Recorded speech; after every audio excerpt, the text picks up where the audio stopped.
nggak ada Indonesia gelap. Kita akan menyongsong Indonesia bangkit. Kita sebagai bangsa harus optimis. Nah, jadi berilah kesempatan juga ya, pemerintahan yang dipimpin Pak Prabowo juga baru 100 hari, baru sekian bulan, banyak sekali masalah. Tapi Anda perhatikan bahwa kita terus-menerus mencari cara, mencari solusi kan begitu.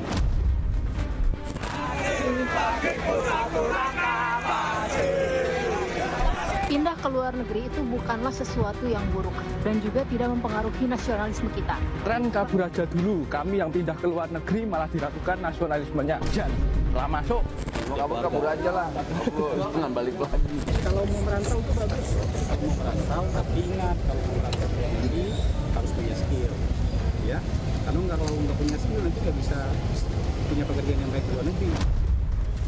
Startup mengalami kesulitan, buka pabrik dikerjain preman, urusan yang nggak jelas, biaya kebutuhan pokok makin mahal. Tentu ini menekan kaum muda.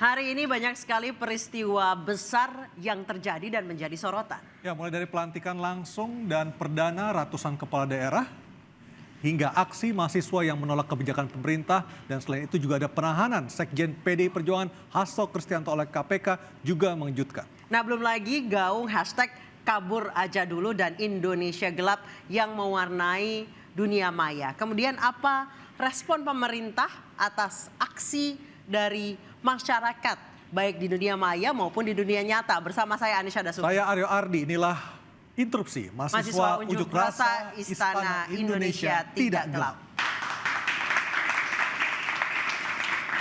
Sudah hadir bersama kami para narasumber yang telah hadir secara offline maupun online. Di sebelah kanan saya ada Hendar Samarantoko, politisi Gerindra sekaligus Ketum Lisan. Selamat malam Bang Hendar. Selamat malam. Dan malam. ada Abraham Srijaya, politisi Golkar. Politisi muda Golkar. Selamat malam Bung Abraham. Selamat malam. Dan di sebelah kiri saya ada Mbak Wanda Hamidah, mantan politisi, sekarang jadi aktivis Mbak Wanda ya. Sebelumnya aktivis. Aktivis juga di mahasiswa, di Trisakti ya. Ex-Golkar. Ex-Golkar, dan sempat di PAN juga ya. Baik, dan juga ada Mas Muhammad Sabril Diandra dari BEM IPB yang tadi ikut juga berdemo. Dan melalui sambungan Zoom sudah tersambung ada Guntur Romli, politisi PD Perjuangan. Yang seharusnya Hadir pada malam hari ini bersama kita. Selamat malam Bung Guntur Romli. Selamat malam, Assalamualaikum. Saya mohon maaf nggak bisa hadir ke studio. Waalaikumsalam warahmatullahi wabarakatuh. Saya pengen tahu juga nih, tidak bisa hadir ke studio karena ada yang gentingkah di PD Perjuangan pasca penahanan Pak Hasto, Bung Guntur? Ya, setelah penahanan Sekjen PDI Perjuangan, kami memang mengadakan meeting saat ini di DPP PDI Perjuangan. Dan kalau terkait dengan hashtag kabur aja dulu, ini sepertinya relevan juga bagaimana penahanan terhadap Sekjen PDI Perjuangan ini bagi kami itu kan bentuk kesewenang-wenangan dari KPK dan permainan atas hukum. Ini membuktikan citra hukum, penegakan hukum yang buruk di Indonesia dengan adanya tebang pilih. Jadi dengan kasus terakhir ini semakin yakin pada tagar kabur aja dulu karena hukum di Indonesia sedang tidak baik-baik saja. Demikian. Mas Guntur, apa arahan langsung dari Ibu Mega terkait penahanan Pak Hasto malam hari ini, Mas Guntur? Oh, sampai saat ini masih belum ada arahan dari Ibu Ketua Umum. Tapi kami sebagai kader tentu saja melakukan konsolidasi dan juga pertemuan di DPP PDI Perjuangan untuk menyikapi kasus yang sedang terjadi kepada sekjen kami. Karena kan kami juga pada saat ini kan sudah mengajukan pra-peradilan untuk 2 sprindik. Dan sepertinya KPK kami tidak tahu kenapa kok tiba-tiba menahan sekjen PDI Perjuangan. Padahal beliau itu tidak mungkin melarikan diri, selama ini juga sudah kooperatif. Kemudian juga beliau juga tidak mungkin menghilangkan barang bukti karena ini sudah kasus 6 tahun yang lalu. Dan yang ketiga nggak mungkin beliau juga mengulangi perbuatannya lagi. Itu kan 3 sebab Mas Guntur. menjadi alasan penahanan seorang yang bagi kami tidak ada dalam diri Sekjen PDI Perjuangan Mas Hasto Kristianto. Demikian. Mas Guntur rencananya akan konvers PDI Perjuangan malam ini? Nanti kita akan sampaikan ya, Atau tapi sampai rencananya saat akan ini menggeruduk KPK malam ini? Kan sudah ada Bung Adrian Apitupulu di sana. enggak, kita ini partai politik yang tertib. Kita melakukan perlawanan sesuai dengan prosedur hukum. Namun kami juga membuka tentu saja perlawanan dalam bentuk yang lain. Kalau kami lihat penegakan hukum semakin tersumbat, aspirasi semakin ditutup, maka ya mungkin kita bisa melihat kembali bahwa tidak hanya demokrasi pada parlemen, tapi mungkin juga bisa membuka opsi untuk demokrasi di jalanan kalau semuanya sudah Mas ditutup Guntur. dan tidak baik-baik saja. Begitu. Mas Guntur, rencananya katanya Ibu Mega akan datang ke KPK kalau Pak Hasto ditahan. Kapan rencananya ke sana? Nanti kami sampaikan ya, sampai saat ini juga masih kita mengadakan pertemuan, juga menunggu arahan langsung dari Ibu Ketua Umum. Sampai saat ini kami masih menunggu di DPP PDI Perjuangan dan kami juga menyampaikan kepada kader-kader PDI Perjuangan yang ada di tanah air untuk tetap solid dan tetap menunggu arahan dari Ibu Ketua Umum, Ibu Megawati Soekarno Putri. Berarti Itu, Mbak. ini Anda termasuk yang setuju dengan tagar Indonesia Gelap ya? Oh iya, dengan kasus penahanan terakhir terhadap sekjen kami semakin yakin bahwa ini adalah kasus tebang pilih. Karena kalau kita menyimak kembali putusan nomor 28 terhadap kasus suap kepada Wahyu Setiawan, yang bagi kami tebang pilih kenapa? Karena kan yang dalam kasus itu kan ada 2 pihak sebenarnya yang memberikan suap kepada Wahyu Setiawan, yaitu dari Saiful Bahri dan Harun Masiku, dan itu semuanya sudah diadili, kecuali Harun Masiku yang masih DPO sampai sekarang. Tapi ada satu pihak yang bagi kami itu nggak pernah ditahan oleh KPK, tidak pernah diproses, yaitu waktu itu adalah Sekretaris KPUD Papua Barat atas nama Rosa Muhammad Tamrin yang menyerahkan uang 500 juta kepada Wahyu Setiawan, dan itu semua sudah terbukti di pengadilan.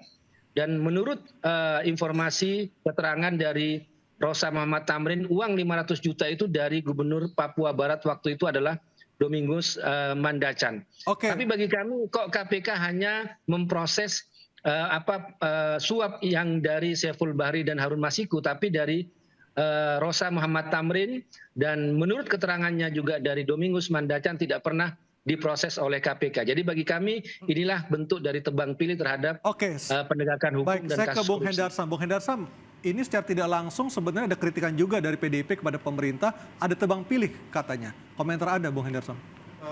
Yang pertama, yang paling menarik frasa yang digunakan oleh teman-teman di PDIP itu, ini adalah kasus politisasi. Ya. Seperti itu. Bukan kasus kriminalisasi. Karena ini merupakan 2 frasa dan 2 terminologi yang berbeda. Kenapa saya bisa menyelami apa yang dikatakan oleh teman-teman? Kenapa kalau memilih frasanya adalah kriminalisasi?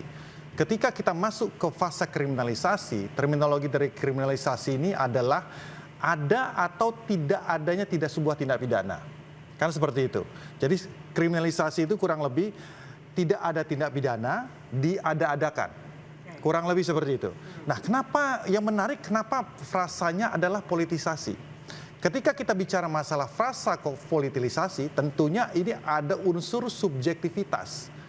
Masing-masing bisa ya, kita sudah tahulah kalau masalah tebang pilih, masalah kenapa begini, kenapa begitu, itu pasti akan timbul ada 2 pendapat yang berbeda.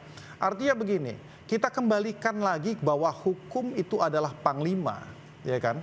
Hukum adalah panglima, dan oleh karena itu yang perlu concern untuk dibuktikan itu ada atau tidak adanya sebuah tindak pidana tersebut. Ada atau tidak adanya kriminalisasi tersebut. Ini yang saya lihat, saya patut menyayangkan. Kenapa tidak fokus kepada hal contoh, ini ada kriminalisasi. Nah, kita KPK dan aparat penegak hukum akan berhadapan dan mengadu barang bukti ya antara penegak hukumnya dalam hal ini ada KPK dengan Mas Hasto dan kuasa hukumnya, ada atau tidak adanya tindak pidana, ada atau tidak adanya Bung Hendarson, jadi maksud Anda kegiatan kriminalnya ada, cuma dibesar-besarkan karena sekarang oposisi gitu maksud Anda? Ya, yang membesarkan kan bukan dari pihak ini. Saya ambil contoh begini ya kan. Partai Gerindra itu sudah pernah juga seperti ini, ya. Ya, artinya kader kita sudah pernah kena seperti ini. Apakah dari Partai Gerindra pernah bersuara ini kriminalisasi? Apakah Partai Gerindra pernah menyatakan ini politisasi? Tidak pernah. Bahkan kita, ya, Partai Gerindra mengkoreksi ke dalam apa yang salah dengan kita, apa yang ada yang salah dengan kita. Jadi kita koreksi ke dalam. Nah, ini maksud saya bahwa kami ingin bermawas diri, tidak ingin berpolemik dalam hal seperti itu, menggeser opini publik bahwa kalau memang kita salah, kita bilang kita salah, ya sudah kita salah, dan kita dibuktikan jalani di proses. pengadilan. Ya, seperti itu. Bung Abraham, dari Komisi 3 melihatnya penahanan Pak Hasto malam hari ini apakah sudah mencukupi dengan barang bukti yang ada dimiliki oleh KPK, ataukah memang ada dimensi yang lain? Saya Komisi 1, Pak. Komisi 1, silakan Bung. Saya kebetulan Komisi 1, tapi sebetulnya ini topiknya agak melenceng dari topik kita malam ini ya. Tapi saya itu selalu, sebelum saya menjadi anggota DPR, saya juga seorang advokat. Saya selalu mengkritisi politikus-politikus maupun kadang-kadang juga anggota DPR RI atau siapapun itu yang mengkomentari terkait jalannya penyidikan. Kenapa? Karena kita lihat kasusnya Sambo. Di awal juga Sambo juga mengatakan dia tidak bersalah. Dalam proses penyidikan berjalan akhirnya terkuak, lama-lama dia terbukti bersalah. Di pengadilan pun akhirnya terbukti. Jadi saya rasa bukan wilayah saya untuk mengkomentari terkait dengan proses penyidikan yang ditangani oleh KPK sekarang. Proses pembuktian salah atau tidak salah itu nanti di pengadilan.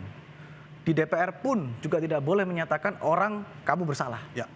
Karena kita tidak melihat alat bukti, kita tidak melihat BAP dari saksi ahli, kita tidak melihat BAP dari saksi fakta, kita tidak mengetahui apa yang terjadi.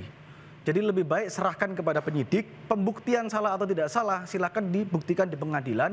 Apabila formilnya merasa dilanggar, silakan gugat pra peradilan. Baik. Saya kembali ke Mas Guntur. Mas Guntur, dengan kondisi seperti saat ini, Pak Hasto ditahan, apakah PDIP masih memposisikan diri sebagai mitra strategis pemerintah, bukan oposisi?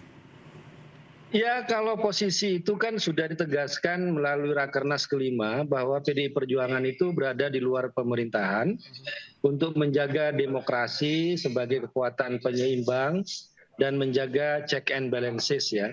Dan itu bagi kami tidak ada perubahan terkait sikap politik PDI Perjuangan ke depan, itu biasanya ditetapkan dalam kongres yang akan diselenggarakan pada tahun ini, atau juga ada perubahan sikap dari Ketua Umum Ibu Megawati Soekarno Putri. Nah, bagi kami sebelum ada kongres, sebelum ada perintah dari Ibu Ketua Umum, maka posisi PDI Perjuangan tetap berada di luar pemerintahan. Kami tidak mau menamakan sebagai oposisi ya. Dan kembali kepada kasus Mas Hasto, yang saya sampaikan adalah kenapa saya sebut ini sebagai tebang pilih, karena ini kan ada dua perkara kasus suap. Ada suap dari Saiful Bahri dan Harun Masiku, dan itu sudah diadili di pengadilan. Harun Masiku sekarang adalah buron dan silakan kejar tangkap Harun Masiku.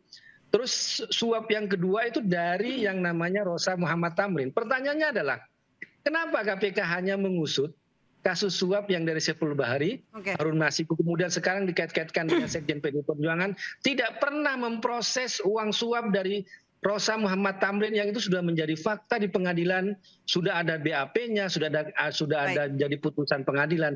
Jadi itu yang kami sebut sebagai kasus tebang pilih. Saya ke Mbak Wanda. Mbak Wanda, Anda melihatnya ini ada politisasi sebagai aktivis? Kalau saya nggak mau ngomong Harun Masiku, saya nggak mau ngomong Hasto. Saya mau apresiasi adik-adik kita yang sudah hadir dan berjuang pada hari ini.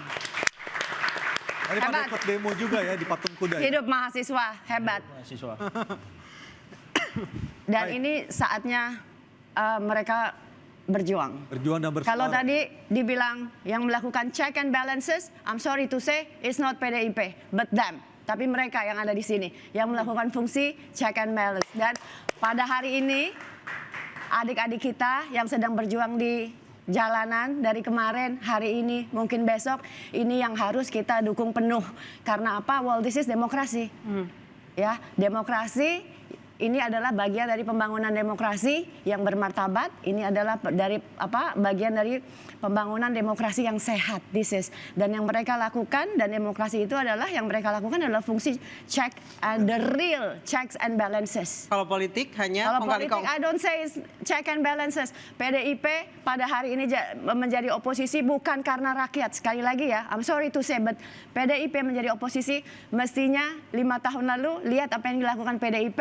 Dan pada hari ini kita menanggung banyak sekali beban yang sudah diakibatkan oleh pemerintahan 5 tahun lalu, pemerintahan Jokowi. Kalau Anda lihat semua, it all make sense. Semua yang adik-adik mahasiswa perjuangkan dari kemarin, diantaranya adili Jokowi, that's true. Ya, nggak cuma adili Jokowi, tapi juga 5 tahun lalu Undang-Undang Minerba pertama kali dibuat di kapan? 5 tahun lalu pemerintahan Jokowi. Dan ITE pertama kali yang menerambas kriminalisasi aktivis-aktivis itu ada di mana? 5 tahun lalu semua dibikin oleh Jokowi. Jadi make sense kalau Jokowi diadili. Jadi saya percaya sama mahasiswa yang melakukan fungsi and check balances. Oke, kita berikan aplaus buat mahasiswa kembali. Baik, kami akan membahas terkait demonstrasi yang dilakukan oleh adik-adik mahasiswa. Salah satunya yang ada di studio pada malam hari ini. Usai jeda tetap diinterupsi.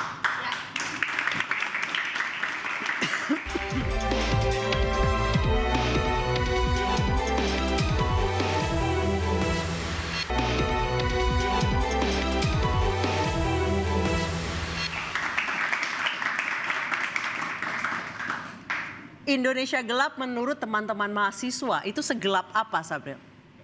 Dari kami sendiri melihat bahwasannya segelap apa Indonesia itu, lihat dari berbagai macam akumulasi, dari berbagai macam problematika dan kebijakan yang kami rasa ini tidak benar-benar berpihak kepada rakyat. Kebijakan itu saat pemerintah sekarang atau pemerintah sebelumnya?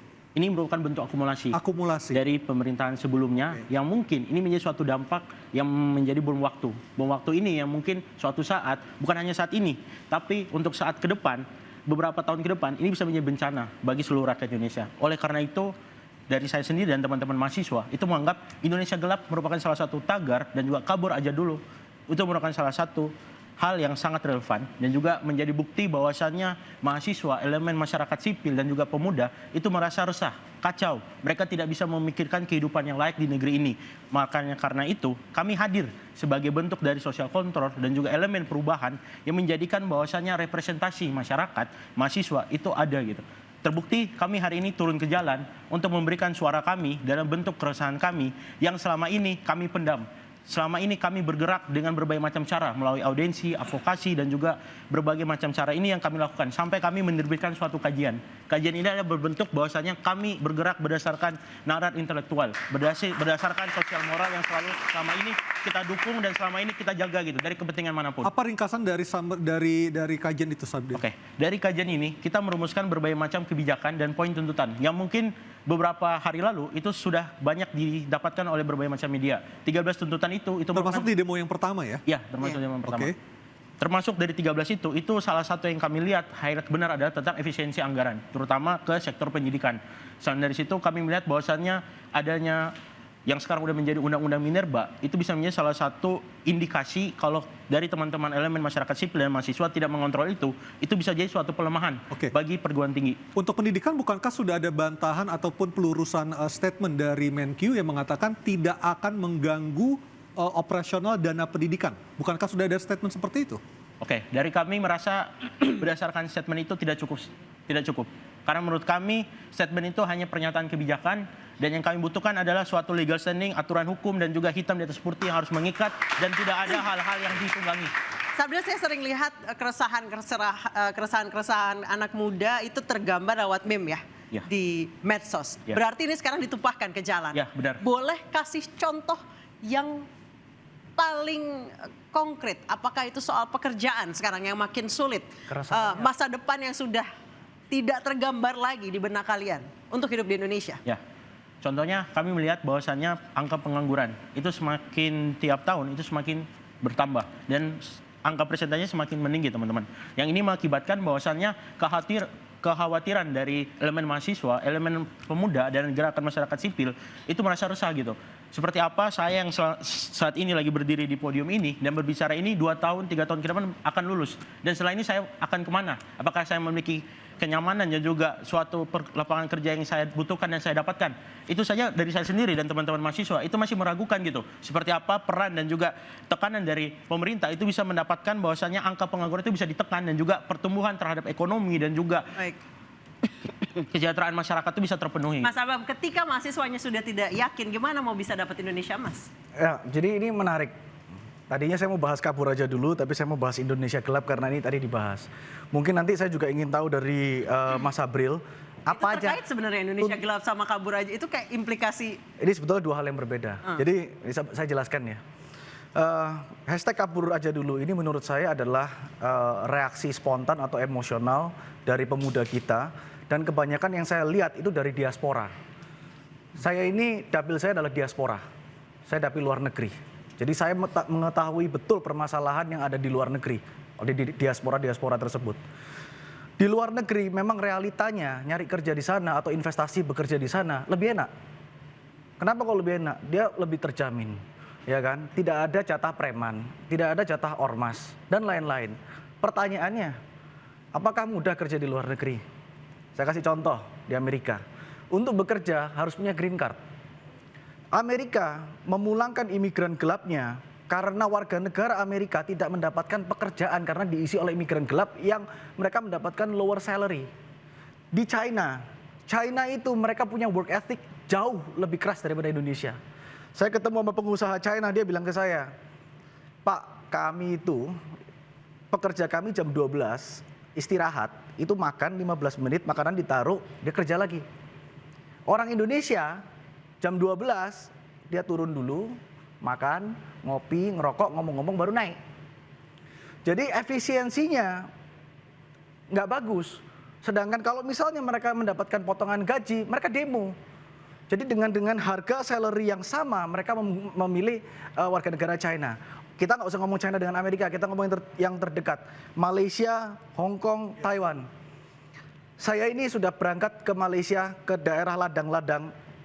Teman-teman harus tahu, kondisi PMI kita warga negara Indonesia yang kerja di sana, itu sangat mengenaskan. Mereka tidak diakui oleh pemerintah Indonesia, tidak diakui oleh pemerintah Malaysia, karena mereka sudah turun-temurun lahir di sana. Jadi orang tuanya ilegal, mereka melahirkan anak yang ilegal juga. Akhirnya kedua belah negara tidak mau mengakui. Mereka tidak mendapatkan jaminan kesehatan. Kalau meninggal di ladang, dikubur di ladang. Nah pertanyaan saya, apakah kabur aja dulu itu jelek? Tidak selalu. Kabur aja dulu, kita Indonesia ini melegalisasi loh warga negara Indonesia untuk pergi ke luar negeri. Itu kan untuk yang unskilled. Kalau skilled? Contohnya, ya, kalau yang skilled nggak ada masalah. Di China itu Bu, ya di China itu mereka hari ini kita mikir besok sudah ada.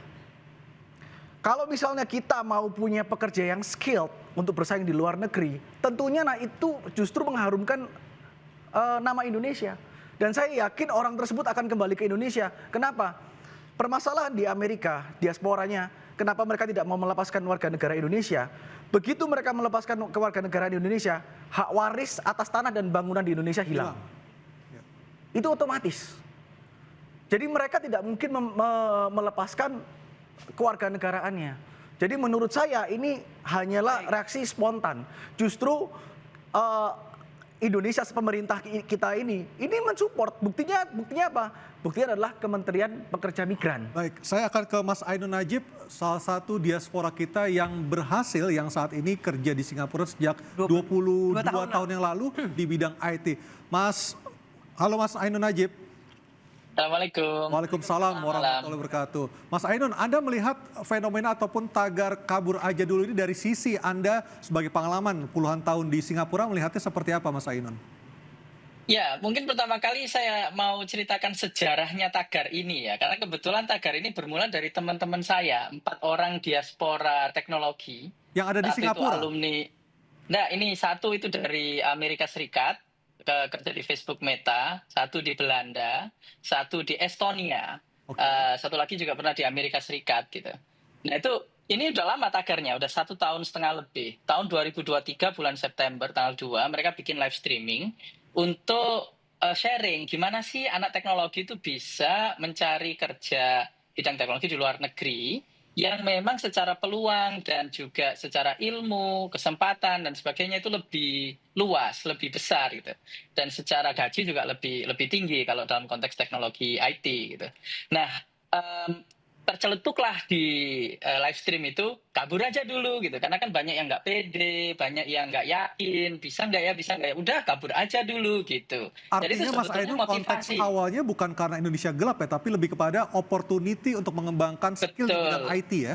Iya, motivasi. Jadi kayak just do it gitu. Jadi kabur aja dulu gitu. Awal mulanya gitu. Namun kan muncul terus jadi tagar di Twitter, di-quote oleh teman-teman. Nah, mulailah itu terutama beberapa bulan terakhir mungkin yang merasa banyak concern di beberapa bulan terakhir ini, terus kemudian mengangkat tagar itu kembali untuk udahlah kabur aja dulu, tapi dalam perspektif yang lebih negatif.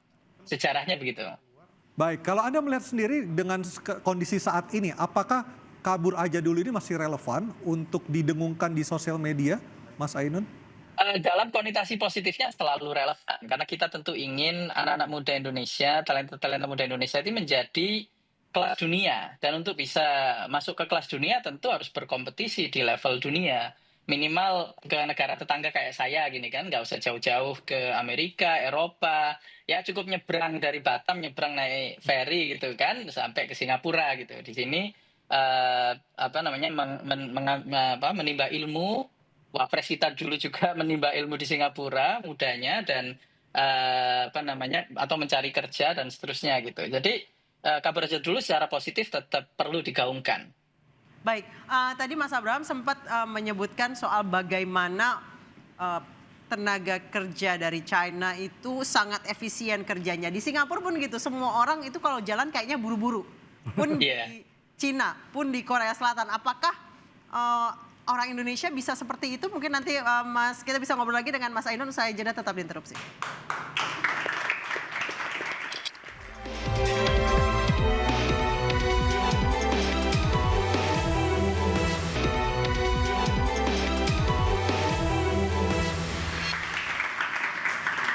Saya ke Bang Hendarsam. Bang Hendarsam, apa sebenarnya yang sudah dilakukan oleh pemerintah terkait pembenahan pendidikan di Republik ini terkait dengan apa yang disuarakan oleh mahasiswa dalam 2 hari terakhir ini? Saya menyambung apa yang dikatakan oleh Adinda Abraham tadi, bahwa ada hal yang lebih bersifat fundamental terkait dengan masalah pendidikan. Kalau kita mau melihat ya di Harvard University itu 37% itu diisi oleh orang Asia. Tapi orang Asia itu siapa? India dan China. Indonesia cuma berapa satu angkatan? Paling banyak 3 orang. Itu sangat ironik bagi kita dengan kemampuan adik-adik ini sebenarnya bisa bersaing, tapi sistemnya yang memang tidak mendukung untuk ke arah sana. Yang sudah dilakukan oleh Pak Prabowo ya secara fundamental itu ada 2. Yang dilakukan itu dengan sekolah Garuda ya, sekolah-sekolah unggulan, dan kami dan saya juga ikut terlibat di sana, kita membuat sekolah unggulan bersertifikat internasional. Di berapa provinsi, Bung? Saat ini kita sudah ada 20. Udah 20 berjalan non APBN. Oke, itu semuanya gratis, artinya orang-orang Jadi gini, ini kan masih ada simulasi kemarin di kepolisian dia sudah buat itu. Ada berapa siswanya, Bang? Yang diterima 200, yang daftar ada 11.000. Jadi ini beasiswa semua. Jadi anak-anak dari daerah-daerah itu yang jenius-jenius ini akan ditampung ya, dan akan dibeasiswa. Ini asrama seluas paling tidak 15-20 hektar, semua lengkap. Ini ada backgroundnya. Ada backgroundnya apa? Pak Prabowo itu adalah orang yang sekolah di luar negeri ya, dan beliau masuk ke salah satu sekolah terbaik di dunia. Jadi mindsetnya itu dia sudah tahu bahwa kalau sekolah cuman 2.000 meter, 3.000 meter nggak akan selesai ini bangsa. Kita harus punya perpustakaan yang bagus, kita harus punya lapangan sepak bola, kita harus punya ini yang bagus. Dan itu yang beliau angan-angankan selama ini. Dan itu kita implementasikan. Hal yang paling strategik ya, kita sampaikan dan kita implementasikan cita-cita dari Pak Prabowo itu seperti apa. Adik-adik ya, bahwa kurikulum kita ini servernya berbeda dengan di luar. Saya bisa katakan kalau di luar itu ada IB, International Baccalaureate, dan Cambridge. Itu dia. IB itu diakui di 2.147 universitas dunia. Nah, yang jadi masalah, kurikulum kita ini nggak sama dengan di sana. Jadi kalau kita lulusan dari SMA unggulan, di sana nggak dihitung karena skornya beda. Servernya nggak sama. Nah, kita butuhkan ini supaya adik-adik kita yang jenius ini bisa masuk ke situ dengan skor yang sekarang. Anda bayangkan kalau 10 dan 15 tahun ke depan ya, ada anak-anak contoh, NU lagi buat, Muhammadiyah sudah kita upgrade. Teman-teman dari NU, dari SMP-nya mereka ini yang pakai kopiah, pakai sarung, ya kan? Kemudian mereka bersekolah di luar dan kemudian mereka menggunakan identitasnya di Harvard University. Apakah kita tidak bangga? Kita bisa mempengaruhi dan menginfiltrasi sekolah-sekolah di luar bahwa kita mempunyai identitas dan kita punya kemampuan untuk itu. Dan ini sudah dijalankan. Baik, saya ke Mas Sabril. Mas Sabril, apakah ini menjawab tuntutan dari mahasiswa dengan apa yang sudah dilakukan oleh pemerintah tentang pemberian pendidikan? Menurut kami itu kurang tepat, dan menurut kami sendiri itu merasa tidak bisa kita bedakan gitu dari segi kultur dan budaya yang ada di Indonesia sama budaya yang ada di luar. Itu menjadi salah satu poin pertama. Poin kedua adalah ketika kita melihat suatu permasalahan sistem pendidikan, kita lihat bukan hanya soal pendidiknya saja, tapi siswanya saja. Tapi semua komponen dari segi itu, mulai dari infrastruktur. Kita lihat sendiri masih ada masyarakat kita, siswa-siswi kita yang pergi ke sekolah saja, dia harus berjalan kaki sekitar 15 kilo, 20 kilo untuk melewati bukit, gunung, dan Jadi itu. menurut Anda ini ketinggian? Nah, iya. Itu aja dulu. Kita ini yang kadang-kadang disinformasi. Harus dibedakan, ya kan? Ada sekolah unggulan. Kenapa Pak Prabowo mengefisiensi ya anggaran tersebut? Karena dia ingin bangun sekolah-sekolah yang seperti dikatakan oleh Adinda kita tadi ini. Sekolah-sekolah ini akan diperbaiki, ya kan? Akan di-upgrade, fasilitasnya diperbaiki. Jadi ada dua hal yang berbeda. Ada sekolah unggulan yang memang anak-anak jenius ini nanti akan bersekolah di luar, ya kan? Kemudian dia akan kembali ke Indonesia untuk membangun Indonesia. Dan memang kita membutuhkan 99% anak-anak yang memang kemampuannya kurang, ya kan, aksesnya kurang, ya kan, tapi dia harus bisa bersekolah dengan baik. Inilah efisiensi daripada anggaran dan reformasi anggaran tersebut. Baik, silakan lanjutkan. Aku pengen menengahi nih sebentar ya, gitu. Aku pengen menengahi. Pertama gini, ini adalah kan aksi-aksi ini sebetulnya yang tadi Adinda bilang ya, akumulasi, nggak cuma 100 hari pemerintahan Prabowo, tapi dari sebelumnya. Oke. Jadi saya merasa bahwa dan tuntutan mereka tepat gitu, bahwa ada efisiensi penganggaran yang tidak tepat, yaitu di bidang pendidikan. Padahal masih banyak efisiensi yang bisa dilakukan. Menkyu mengatakan tidak akan menyentuh untuk porsi pendidikan. Betul, oke. Maksud saya gini, saya mau flashback sedikit. Kenapa kita sekarang sebetulnya perlu pengetatan anggaran? Karena hutang Indonesia udah terlalu banyak dan kita wajib bayar cicilan. Karena apa? 5 tahun lalu proyek mercusuar IKN yang sampai sekarang tidak jelas nasibnya. Kemudian puluhan lapangan terbang yang proyek-proyek yang jadi bancakan para pengusaha dan para politisi. Maksudnya sekarang harganya harus kita bayar sekarang nih di 100 hari pemerintahan Prabowo. Tapi gini, coba kita lihat antara janji pemerintahan Prabowo Gibran dan kenyataan yang ada sekarang gitu. Jadi kalau kita ngomong pengetatan anggaran, maksud saya coba dilihat jangan sampai di bidang pendidikan gitu, karena pengetatan anggaran, saya pernah duduk di DPRD DKI, Anda bisa pengetatan anggaran APBD itu 40%, ATK alat tulis kantor yang come on gitu, stop pembangunan mercusuar. Tolong juga pejabat-pejabat gini, rakyat lagi susah, kalian juga nggak usah lah pakai patwal-patwal lah ya, bapak-bapak yang terhormat.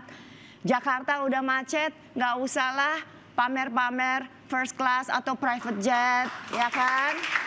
Gitu. Jadi sensitif juga sama keresahan rakyat yang hari ini mereka rasakan bahwa dengan pengetatan anggaran mereka takut mereka nggak bisa sekolah lagi, mereka takut jadi pengangguran gitu. Jadi kasih mereka kebijakan supaya ada harapan gitu. Nah, yang kebijakan yang mereka lihat kan membuat mereka nggak ada harapan. Makanya hari ini mereka turun ke jalan.